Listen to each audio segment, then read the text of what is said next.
Hello gamers and welcome to game 2 between Glogi and Denis Diderot. The map is Tannenberg and Glogi plays with 5th Cav on Vanguard income and Denis Diderot plays with 7th Mech on Maverick. I don't know who picked first, but it's definitely an interesting matchup. You should also watch the first game on my channel. I did a cast. It's a nail biter, very tense game. You should check it out. So usually we see 5th Cav being played by attack power, and he usually goes with a balanced approach. So Glogi playing Vanguard is quite interesting, but he's got the tools. He's got the AB users, he's got the beefy Kadarashi sniper units, and the infantry tab. He brings them here, the Pioneer Kalari for the explosives, so unvetted, then Rosiori, decent. The Glide Grenadier double vetted, 300 meter range is where they excel. Pioneer Assault is a double flamer, pretty cool, and also with 10 guys. And then leader unit with Panzerschreck, also pretty cool, more Rosiori and Rosiori Assault, and just in case a sea-phase Rosiori unit unvetted. Tank tab, Panzer Lux for early pressure. Single weighted Stück 3, interesting. It's in particular for Vanguard deck, it might have been the option to double weight it, but he goes for the numbers here. Support tab, Schwarzlose, not the Hotchkiss. I think the game was played just before the patch, by the way, the Siege of Dunkirk patch. The Breda gun is good against light vehicles, but also against infantry. A leader, let's see if it's being commander, let's see if it's being put to use. Anti-tank, he will definitely try to annoy Denis Diderot with the Soliton, double Soliton anti-tank rifle, pretty cool unit, only 10 points, and 2 M32s, they are very good, which is basically the Russian M42 with a PCR and double vetted, very fast rate of fire, really good, and then 2 cards of the best AT gun in the game. AT and AA also looking very solid, everything you need, including a mobile stuff that he might even bring with the first tick. And then very good mortars here. He decided to double vet them for the increased rate of fire. Then artillery observer that can also throw some clusters. And yeah, off map 9. 152 millimeter. I think that could be used as an opener. And in the air, also this can be used as an opener. You get Reckon, you get a heavy bomber here, 12 50 kilogram bombs, not too shabby at all. AAT planes, lots of fighters, and a bomber. I think you might be interested in using them for strafing as well. I'm not sure, because 6 fighters is quite a bit. Let's take a look at 7th Mech. So this is how Denis Diderot decided to roll. In A phase he's got the Razvedka with the bazooka, really cool units, and in B as well. Infantry tab, decent, very decent Soviet infantry. Tank tab, he decided to go for the cheap Matilda, interesting.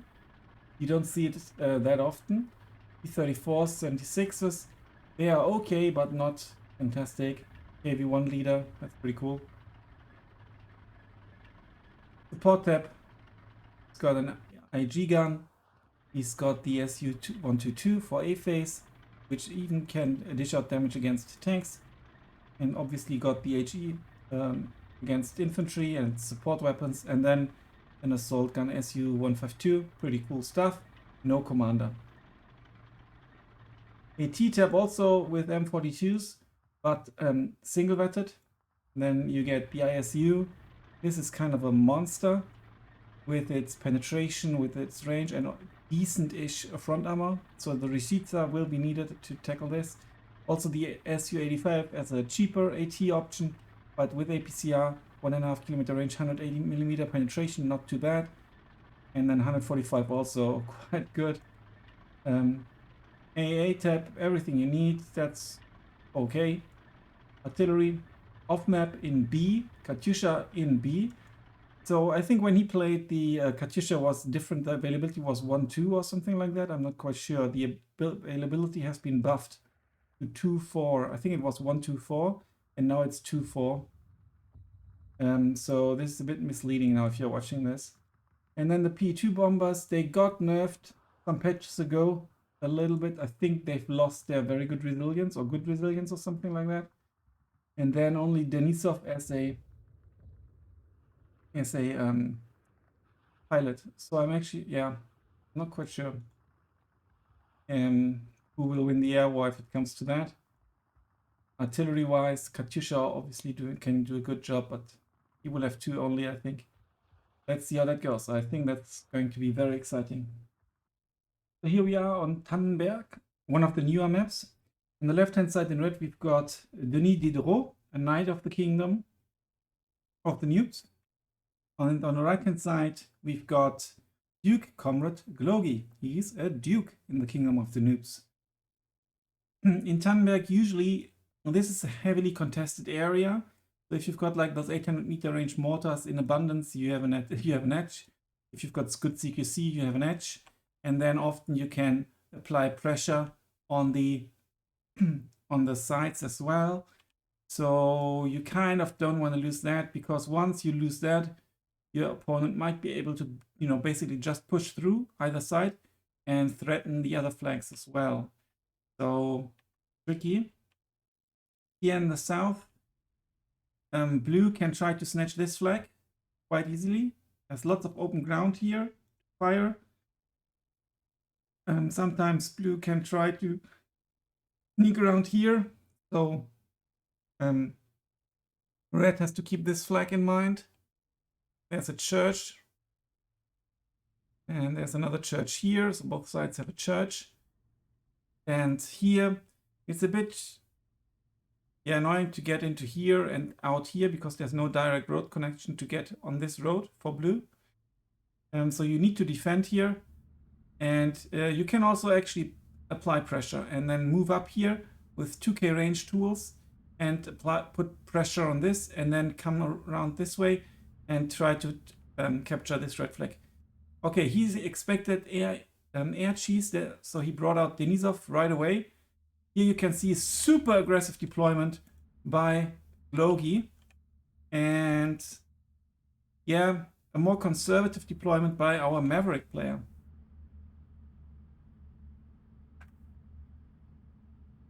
And yeah, where will be the first clash?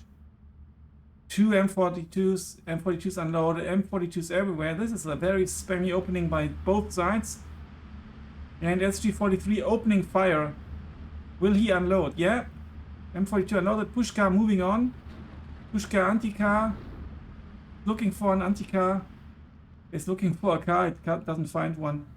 Yeah, they don't come in a jeep, so they are not super well. 90 kilometers. They will try to go for the tank apparently. Oh no, they are going through. They are going through. Very cheeky. Early AA here by the Romanian player, which is a surprise. I would have certainly expected, the mobile AA unit, or, well, the mobile AA unit actually by the red player, because of the early air cheese the Romanians are capable of. Maybe that's exactly why Glogi didn't do it. He put more boots on the grounds, and he knows that Denis knows that he can do it, so he decided to not do it. Lots of AA coming out. He wants to win the air war early on, it seems. And then he's got, free space, basically. Take out, for example, all those tiny AT guns. They don't see each other, apparently. KV-1 here as a brick in a defensive position. It can anytime move out to get some, better shots. But there's a Rishita already. So dangerous. And he's possibly spotted. Good positioning here. You don't have to go in a more forward position. Just stay back with the flamer.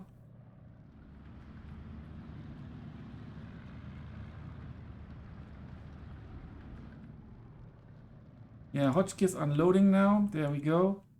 And it seems as if Glogi is going for the first, and he also snatched a flag. Where did he do that? Diderot did snatch a flag. Which one? This one. Yeah, this one can be an easy grab for blue, for red, sorry. And now Usos and the Stuk are coming. As the blue player, it's good to position maybe a good AT gun here.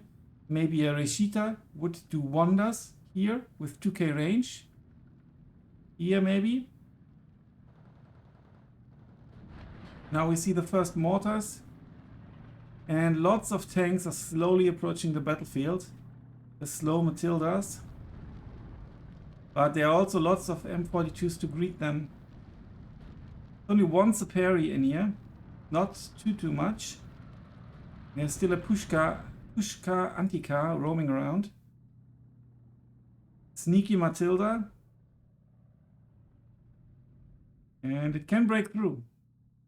At least till it gets into line of sight of the Reshita. Very barebone deployment by both sides here in the north. And mortars are crucial to a town push. The mortar is being pinged. The mortar actually moving backwards towards the ping. And interestingly, the push through the forest is not supported by a mortar. And there it comes. Yeah, there it comes. Best to wait for the mortar. 13-11. Now, Glogi really needs to get into a good position and maybe even try to double tick Denis Diderot, because there will be lots of power in B phase for Denis Diderot, and then in C phase eventually Glogi will have a small income advantage, but he really needs to get a strong foothold and tick Denis as much as possible, but the opposite is the case so far. And I think that's also why he's kind of pushing forward here. The strongest deployment for Diderot is here in the northern town. This is where things will go down. Nice positioning here, but the problem is it does not have, maybe where it would spot a tank, and I think it did shoot at the Matilda.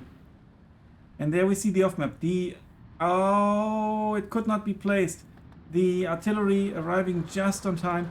That's why playing off-maps suck a little bit. But now he's consolidated the center, and he needs to continue pushing and then also push forward some AT guns. And at short range, they can melt everything basically. In particular, those Matildas and T-34s. Kalarashi now on hold fire so that it doesn't reveal its position and keeps its eye open. Good move here. Yeah, going for the Saperi. Good call.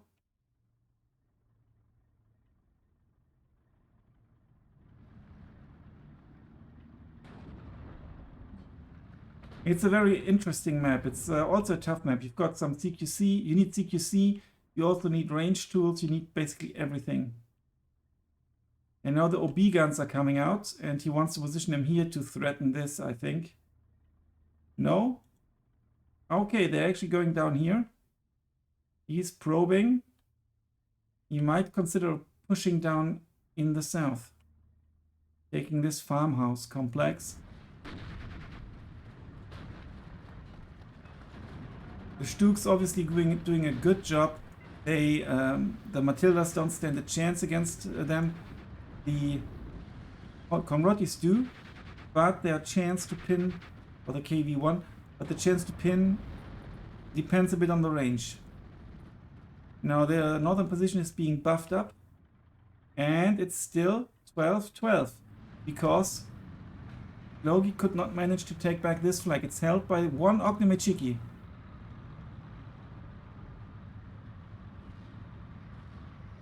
One thing you can do with those 60mm mortars is you can put them on defensive fire, so they will automatically fire at spotted units. This is quite effective. You will soon have to reload them, but it will prevent enemy pushes and it will help you push. well, it will help prevent enemy pushes. Now the artillery, the AA is under fire, but not enough. Razvedkas with bazookas, now the answer for the Stuks, I presume.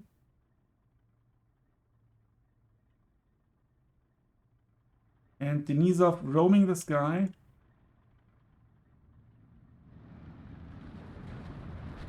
Reda firing potentially, no, at this unit, but the Matilda can't be penned.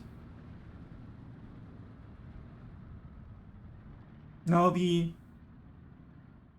1 AA piece, oh, it was actually sufficient to take out Denisov, and he goes the way aces usually go. As you can see here, the P2 does get its bombs off, and this could be painful. Yeah, well, the Rishita survives actually, was too much suppressed already. And now we finally see the Luxus. Interesting. Infantry support, basically, against these tanks, they won't stand much of a chance. And Glogi continued his push here. There's one Saperi, but the double flamer needs to make their move before they can throw their TNT. The mortar is still here. It could move forward, theoretically. Second AA piece, that's good, because this 1 AA is not enough, and he's thinking he needs to consolidate his gains in the center. Still, almost 10 minutes are over. We are about to reach the peak of the income advantage, so in the first minutes of B phase, Glogi theoretically,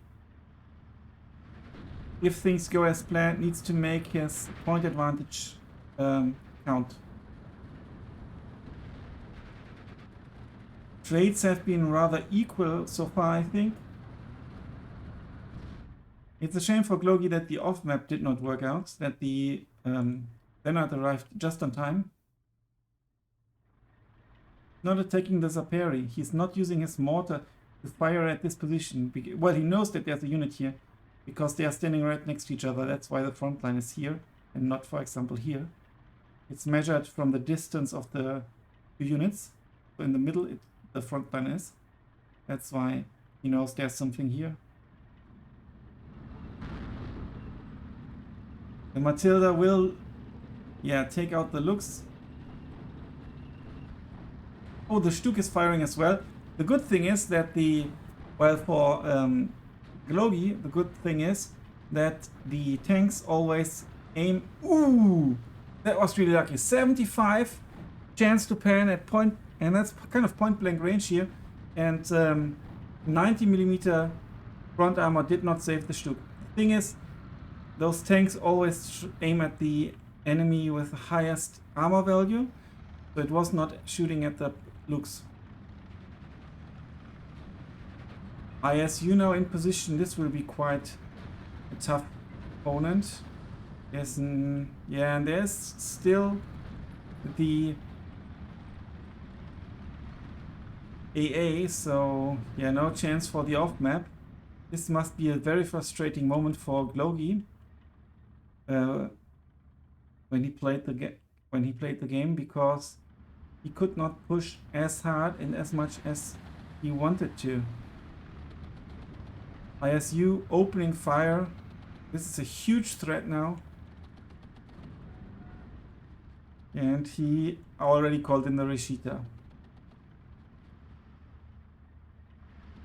He took this position now, the Pioneer Assault. He needs to fall back with the, yeah, there we go, good micro. And we see a small push here. At least into this house. And those units revealed their position. IAR with bombs incoming. He wants to see what's there. There's no AA. The off map could have worked here, but then again, there's nothing to push with. Oh, look at that. The half track alone denying the IAR 37.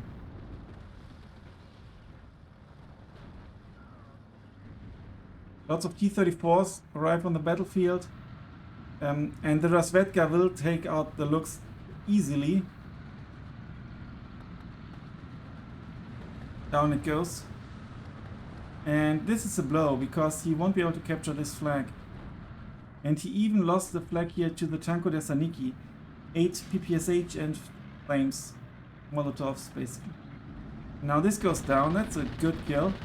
And he's got a Panzerschreck, but he won't get into range of the T-34. That was suicidal. Bit of a waste.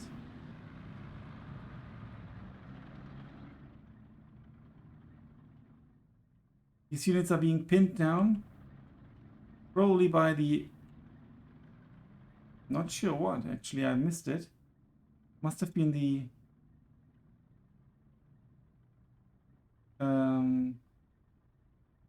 in this unit, right? 1.5 kilometer range? Actually not. Must have been, I don't know what. Must have been the bomber.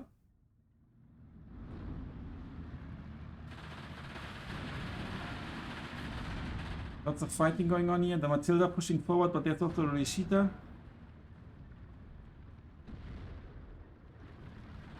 And Glogi managed to get that flag back, just about. Stuk now about to get side shot by the T-34. But it turned on time, and Diderot not moving this T-34 in order to side shot the Stuk here.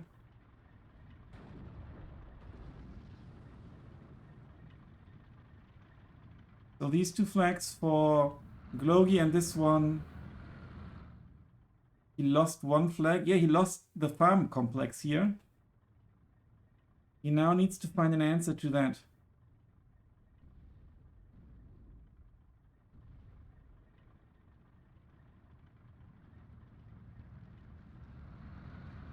And yeah, most of the fighting taking place in this area, in this town. Lots of tough fights, and it looks a bit like Diderot has the advantage on the ground here with regards to numbers and quality. And it's going to be very tough here for Glogi. But he took Diderot enough in order to take the lead. And then this 10-point difference doesn't make that much of a difference. But so if he survives long enough, he's actually got the advantage anyway, because he's got those not so significant 10 extra points. Now the Katyushas are entering the battlefield, and they will most likely be used in the center. Another try of the off map. It's desperate to hit something, but unfortunately the this is not being shelled, but this could shell the AA even within radio range, and he gets an off map off. Just about. That's a crucial off map as Diderot started pushing here. That's also why he's assigning an M42 here to stop the threat. 21 seconds.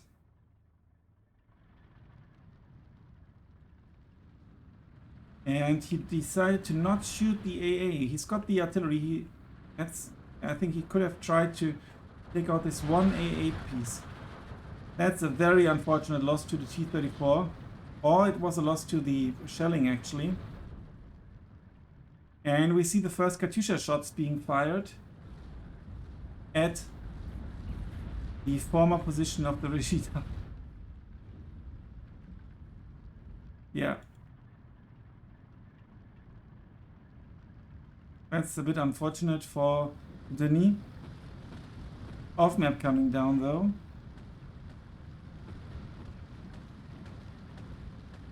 But this piece is still denying like everything. Glogi should ping it and then attack it. He's attacking the mortar though. The Rishita fighting the ESU-152, and it's not looking good for the Rishita. It's super stressed and not hitting. One more shot of this and this will be the end of the Rishita. And this lost, this missed the target by quite the margin. Very unfortunate engagement for the Rishita. And it's 12-12 as we are in the 18th minute of this fascinating game. More M32s. And it seems as if Glogi wants to stop, put a stop to this push here.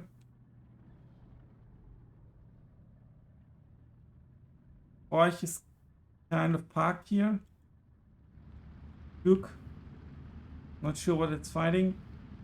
This is very good positioning here for the anti-support weapons, tanks basically, or self-propelled anti-infantry guns. Su-122 might go down here to the Rishita.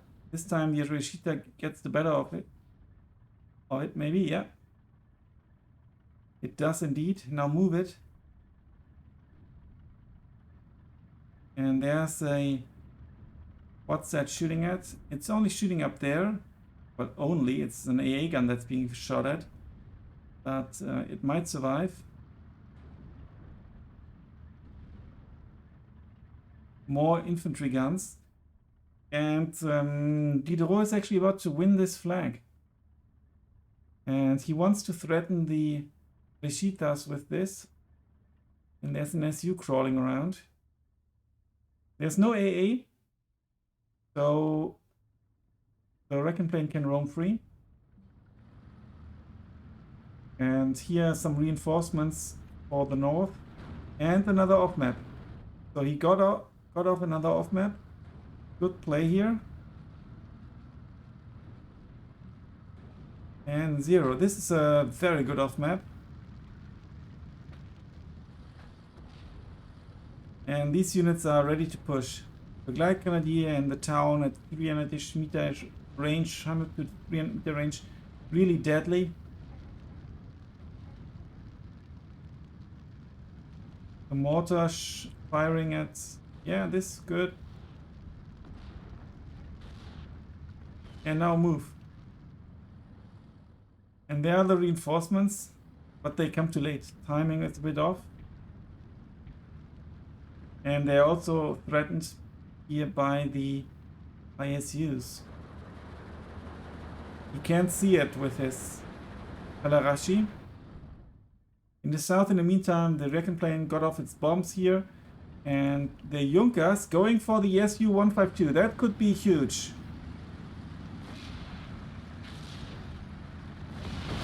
And down it goes. 70 point, I think. No, 95, sorry. 95 points. And there's a Zenard here. Not being shelled. And still, this is a solid push here. And the flag is about to go into the hands of Denis Diderot.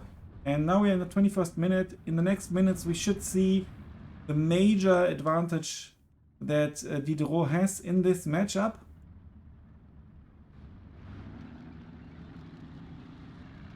And what a sight. Come on. Katyushas, unfortunately, for the person using the Katyushas, have quite the long reload time.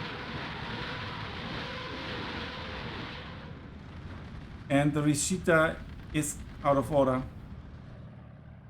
Massive push here to win back this flag.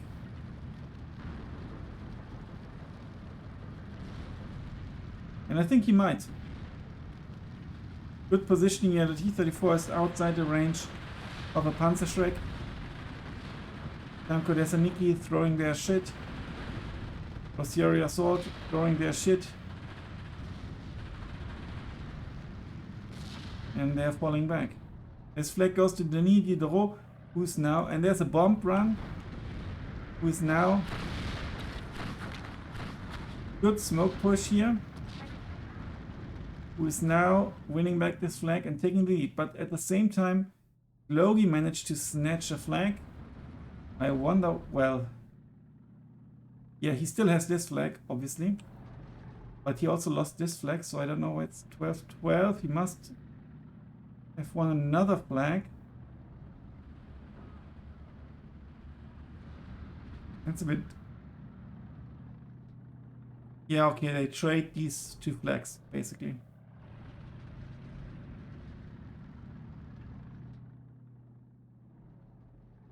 And this flag is about to fall. Push not strong enough. The death of the ISU was, oh sorry, SU-152 was huge. It's a very, very tight match yet again.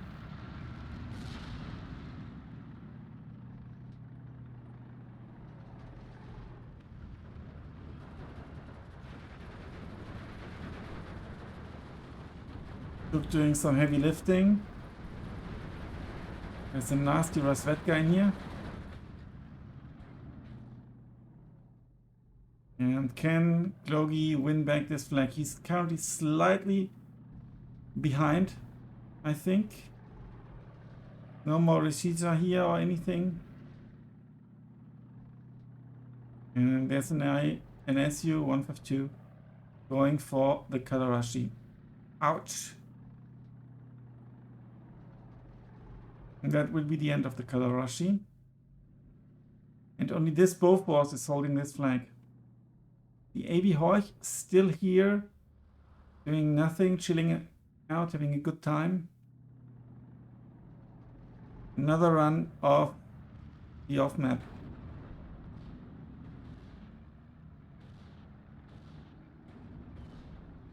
Can he place it here? No.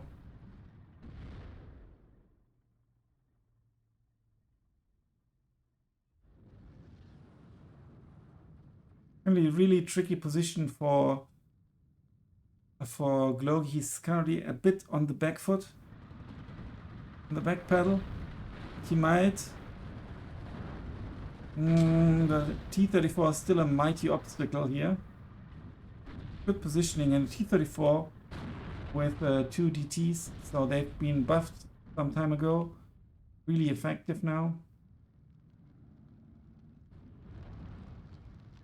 And another Rishita that will go down.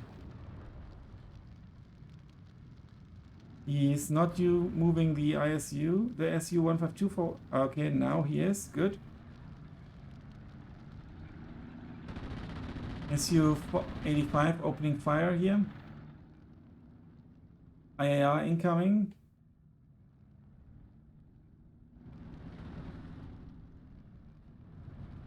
And it's 13-11. The flag went.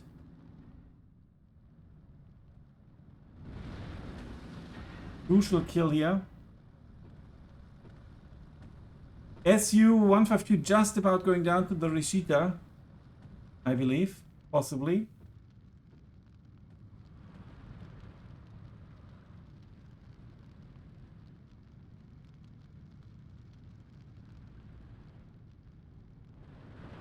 And it's 13-11 still for Denis Diderot. One of the units here needs to move a tiny little bit. Good mortar kill here. Another bomb drop on the forest. All these units are falling back there, but they are not surrendering. Frontline not moving fast enough. Second Katyusha barrage on this position. Huge spread because of the distance. It's actually 2 positions, the Rishita and this one. As a consequence, the units don't die.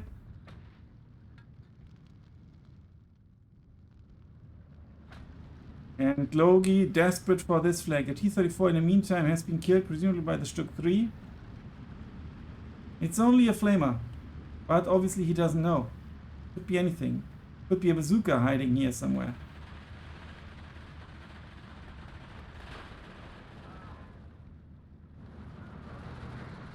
They're fighting again, but they will lose out if the Tenko moves. But the Tenko does not move.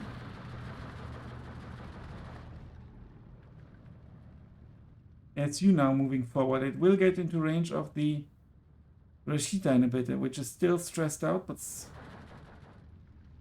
Ooh, nasty, going for the M32.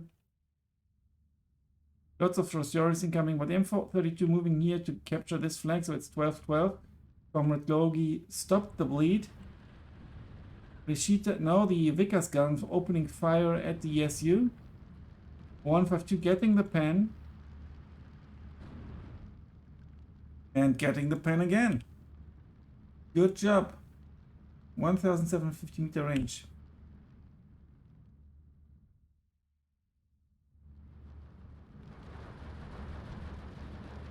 Lots of short stories incoming.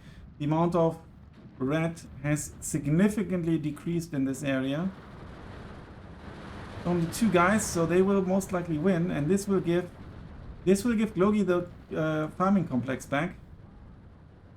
And to be honest, even without armor, he is about to push Diderot back. In the north, not much has changed. Very defensive play of the ISU 122. Just safeguarding this. But it's doing a good job in that.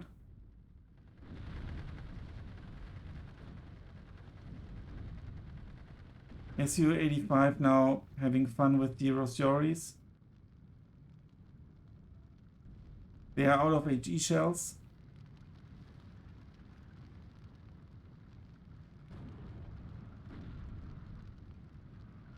Not quite as powerful as the ISUs, obviously.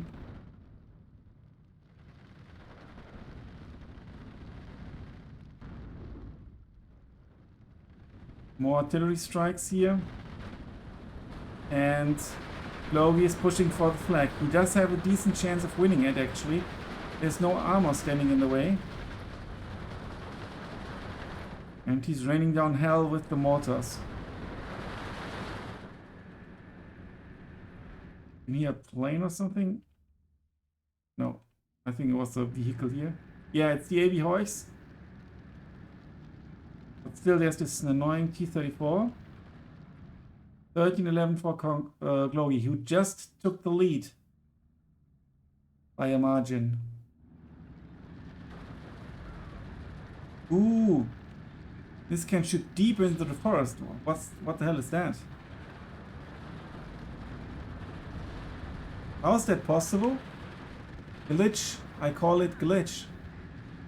Look at this. It's looking through the dense forest. This is super nasty. It's a bug, I think. It's an exploit. Denis Diderot, I'm sure you know about that.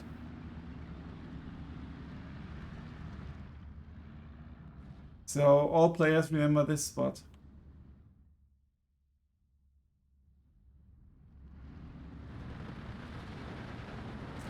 Now the ultimate cheeky. Make this unit run, or will it die? It will die. There's the 13-11 again, despite the loss of the Sentra here. Now in the center, this could roam a little bit. Are they aiming at? Yeah, they're aiming at the Vickers. That's a good call. Because the Vickers is in the way. Also in the way for the P2s. Good bombing run here, but it's not hitting anything, unfortunately. Misplaced a little bit. And I'm pretty sure with 2 Katyusha rounds, this will go down. They both shoot at the same target. And I think they do.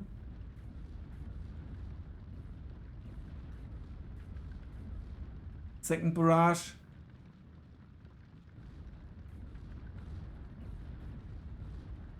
Ooh, it's so far away and thus so ineffective. You could move it at least here, it would still be safe. In here maybe. Bit odd.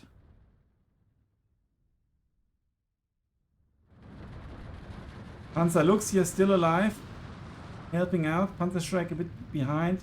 But there's a Breda gun to welcome the T-34s at point blank range. I think it stands a chance, why not? The Matilda killed the Stuk.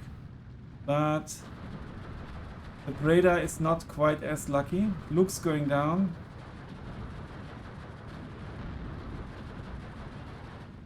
Yeah, can it do anything? And it actually takes out the T-34. Hammered at the ammo for long enough. Still 13-11 for Glogi.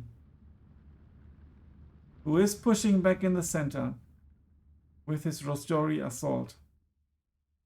E2 coming in. The Vickers still alive. That will be a nasty surprise. And there are 2 AA pieces here, Hotchkiss and the Vickers. E2 might even go down. Nice bomb run here if it hits. And it does not really. But the P2 is still alive. Even those 2 AA guns are not enough. But with the snatch of this flag, it's 14-10 for Glogi. What a match.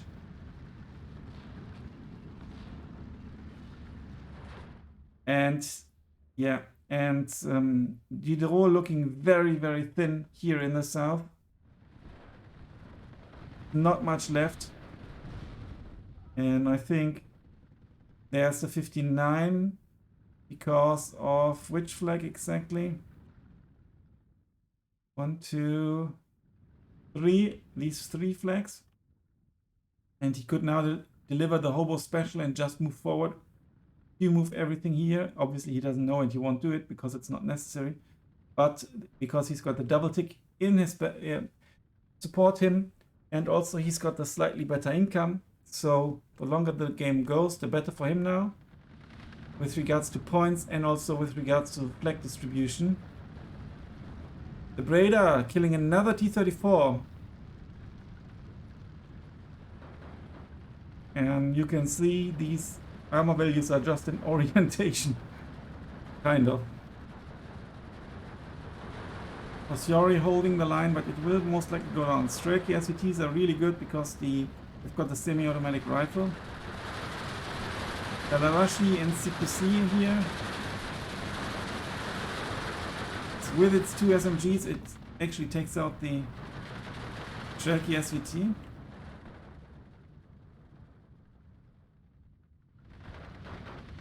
Ooh, the Rostori is about to unload, and the T-34 is fleeing.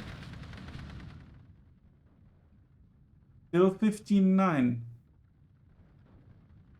Can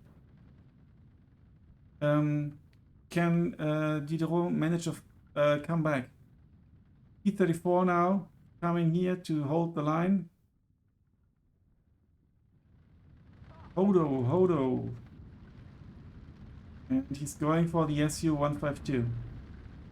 Let's move into here. Now it would have been good to have it here with all this coming. Very aggressive push here by Glogi. He can afford it. And they're scouting for the Junkers, and the Junkers will get the kill. And down goes the Su-152. And I think this is GG. Considering the amount of blue and the amount of red, considering the lead that Glogi has, and considering the income advantage he has. There's still 2 Katyushas. They might actually spot them. Yeah, they do. They're going for them, and one even has its bomblets left. Now we get another P40 coming out with the bombs. It should kill one of the Katyushas.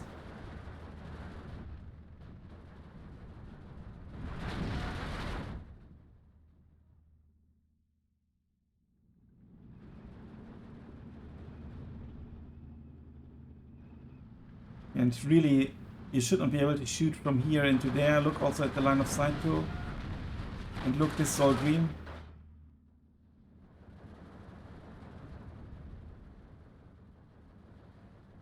Now the P40 will go down, I'm pretty sure. Weapon plane goes down as well. This is one of those cheap fighters. 65 points. The Horch still here. Panzerschreck going down.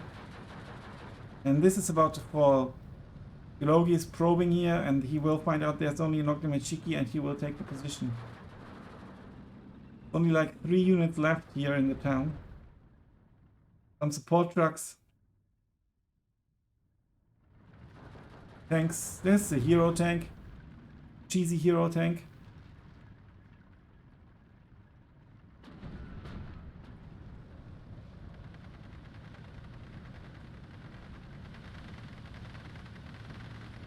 Nothing to attack the T-34, I believe. Maybe we will see another plane. Oh, this is now being chased away by the AA. Still 59. Which is more than enough, falling back due to more heavy mortar fire. Bofors moving forward.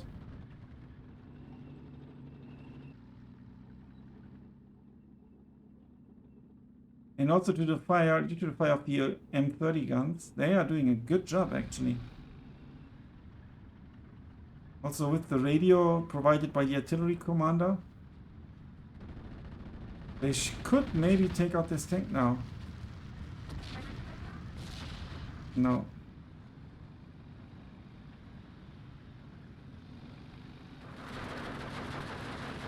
Still 59. The Panzerstrike will try to take out the T-34, but there's still a Saperi in here.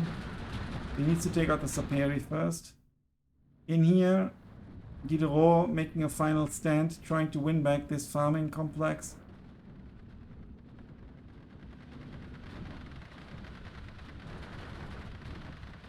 And he actually might.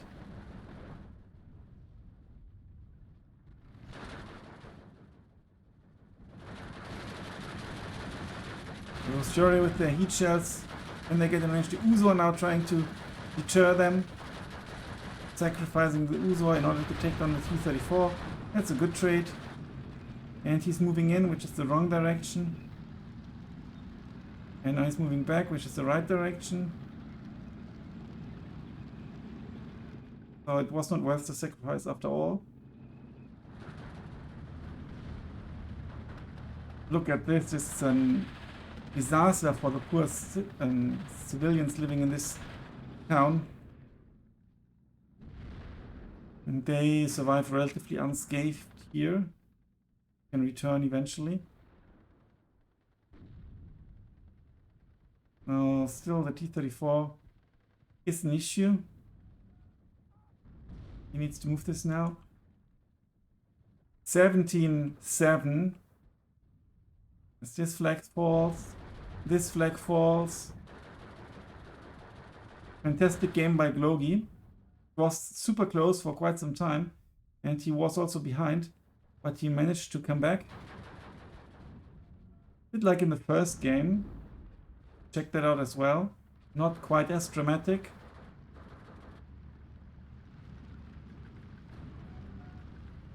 Hardly any units holding the town. It's basically one Strachey SVT and the T-34. The others are pinned down.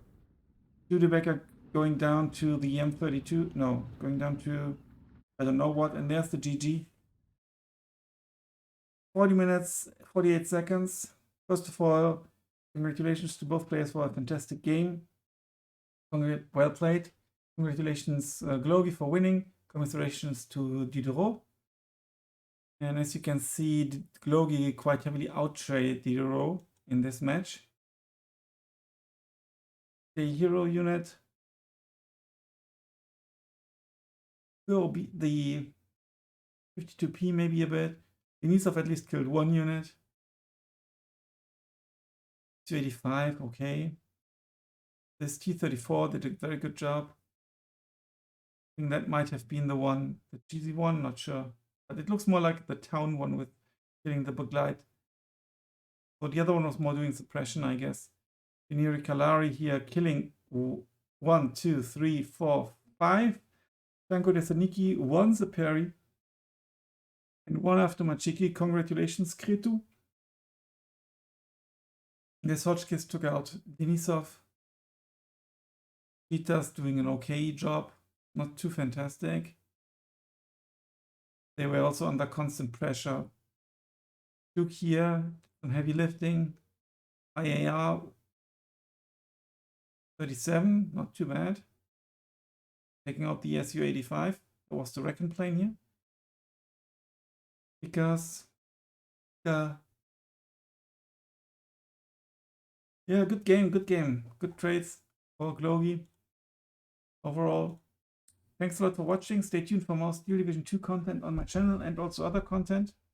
Then, bye for now.